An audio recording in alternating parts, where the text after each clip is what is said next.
Hi, I'm Richard Borzymowski. I'm one of the producers of CD Projekt Red, the best and most awesome studio in the entire world, I sincerely believe.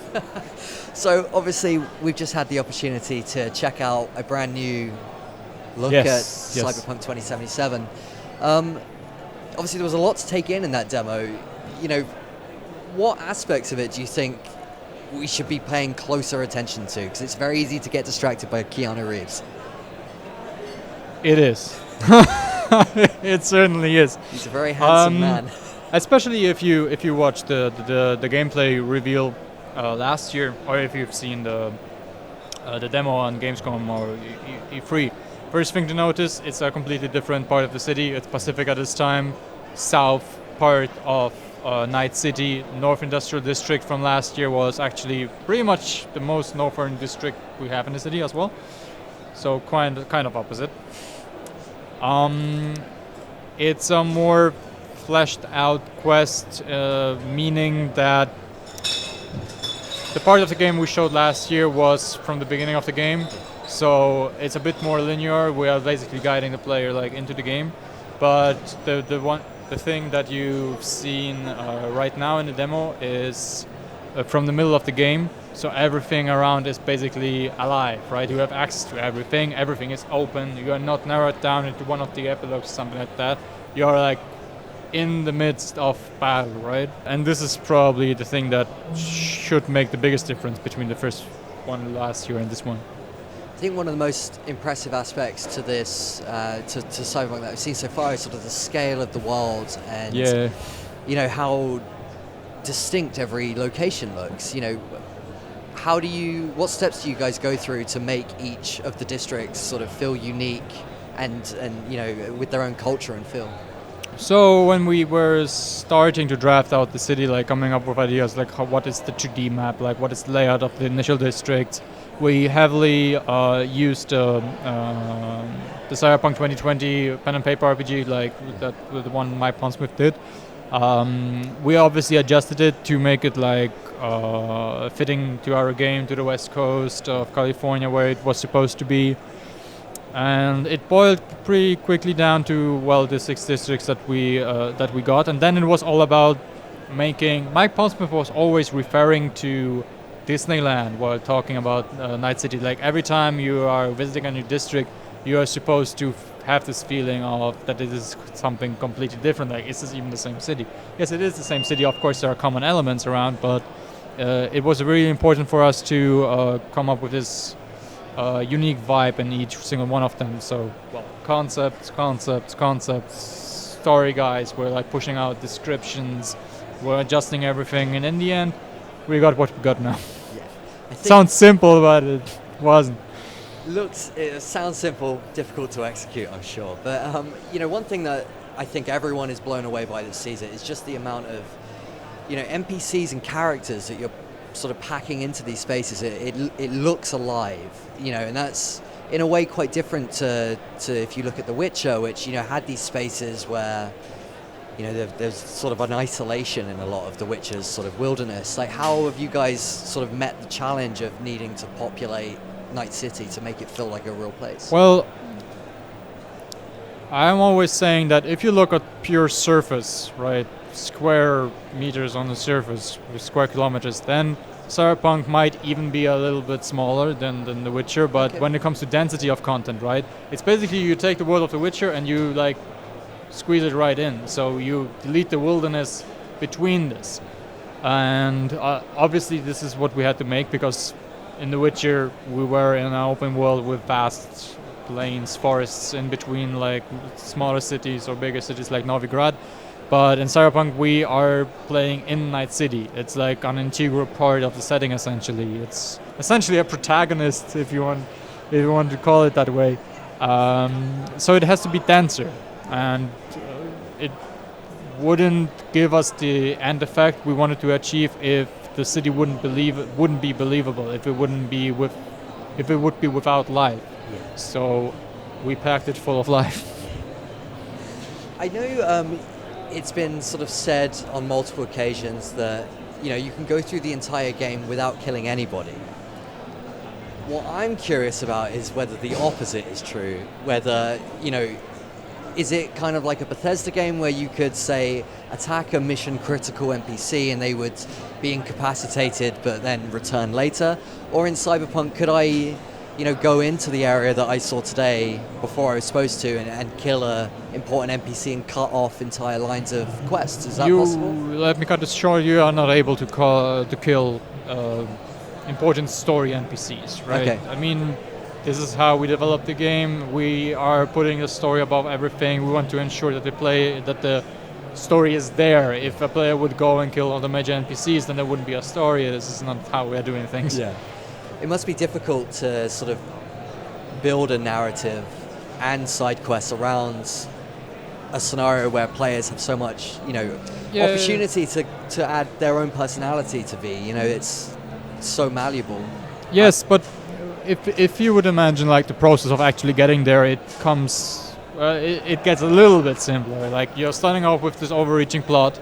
Later on, you are like deriving quests from that, where you have like different choices, different endings, outcomes, results, and then basically you are adding the layer of the side content, right? I mean, from the story itself, most of the side quests were already established because we introduce a character. And we are very often introducing characters in the main story, but we are not fleshing them out because we want to give the player the option to either get interested in the particular character or not.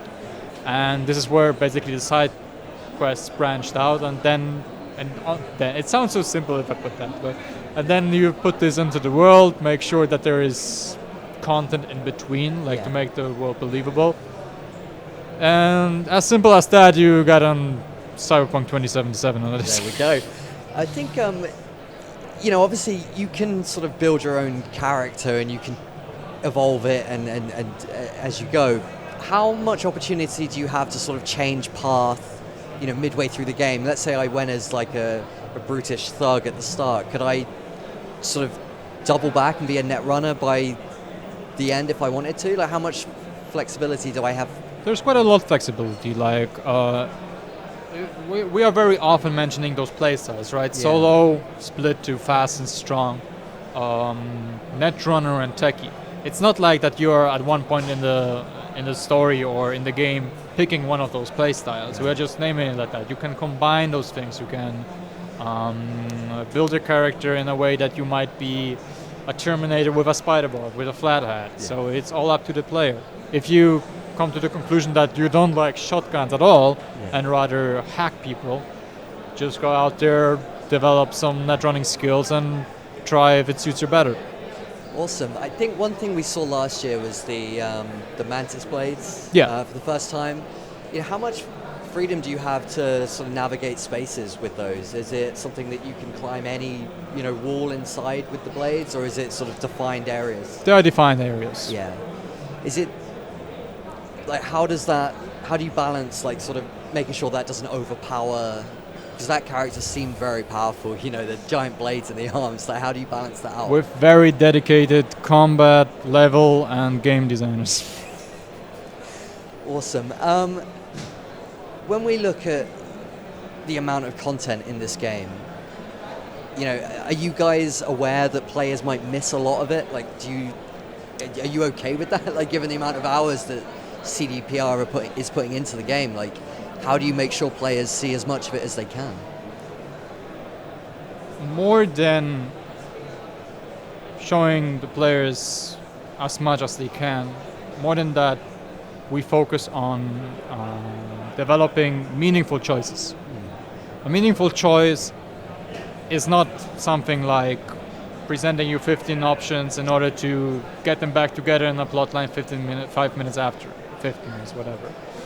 Those meaningful choices sometimes will say that basically cause that you will not see a part of the game and some content. You might not meet some NPCs. You might miss some side content. But this is why people will actually deliberately think about how should I behave in here. If they know that there's an illusion of choice, then they will not really bother. And another bad thing happening here is that they stop paying that close attention. Yeah. Right? If they know, all right, I have to really focus on what is happening here because I will have a choice that might affect like later things and I might regret that. Then you got them hooked and then you get them immersed.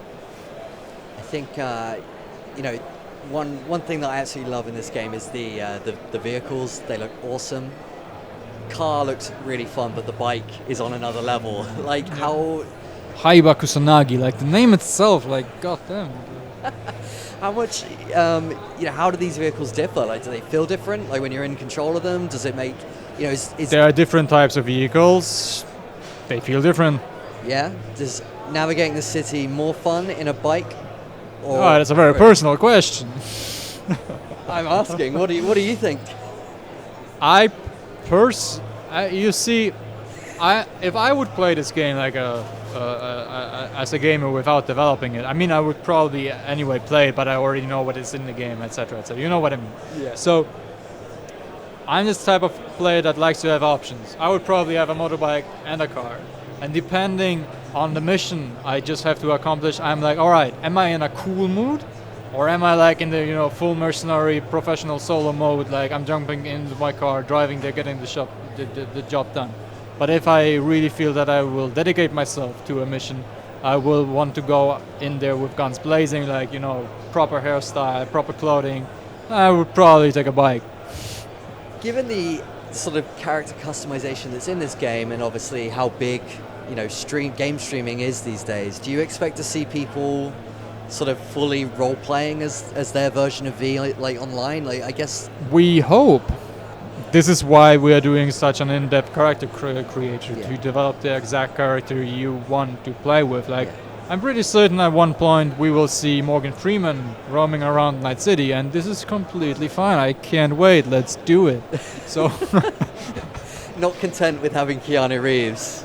Keanu Reeves is there anyway. I mean, you can also like shape your character to look probably as Keanu Reeves as well. So there you go. There are weird things possible. Excellent. And obviously with the release date so close, we saw Stadia announcement yesterday. Why are you guys excited to get Cyberpunk 2077 on Google Stadia? Why we are excited? Yeah. Because we sincerely believe in Stadia. I mean, it's the beginning. They still have to prove themselves, but we are able to develop Cyberpunk on Stadia, and we wanted to give it a shot. Yeah. What is it about game streaming that interests you? Because obviously it's this bold new frontier, and it's still to me very futuristic. I think this is just that. I mean, and at CDP, I said that it's all about the story. It's not only that. We want to stay ahead of even ourselves. We want to develop ourselves. Yeah. This might be the new trend in gaming. We got the opportunity to cooperate with Stadia, and here we are. There we go.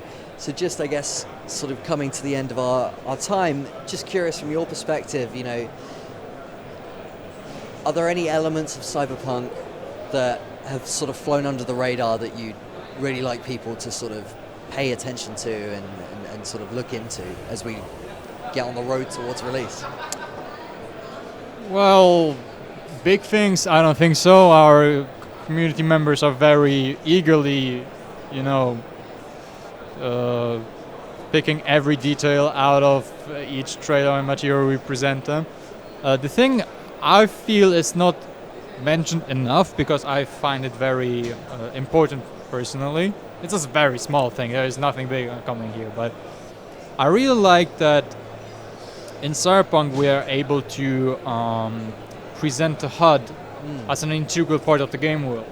It's not just a health bar anymore that is presenting an artificial pool of health in order to inform the gamer like how much he can actually go on. It's an integral part of the Kiroshi optical system you have integrated in your brain, and this makes it so much more believable. Like even the weapon grip. Like in the beginning of the game, you get the weapon grip pretty soon, but in the beginning you don't see how much ammunition you have left in the in your weapon. But at one point you get this, and it's just it makes it more believable. Yeah, I guess it draws you into the world and makes you feel like these elements aren't just artificial parts. Yeah, exactly. It's one big thing. Like everything in the game is part of the game, and you are as well. And I guess that feeling actually sort of grows and evolves the longer you spend in it, right? The longer you shape a character, and with choices, how you will scope your character, your gameplay that you are using, playstyle, skills, attributes. There's so much of it. Perfect, man. I think that is everything I've got. Thank you so much. Happy to hear that. I really appreciate it. Thank you very much.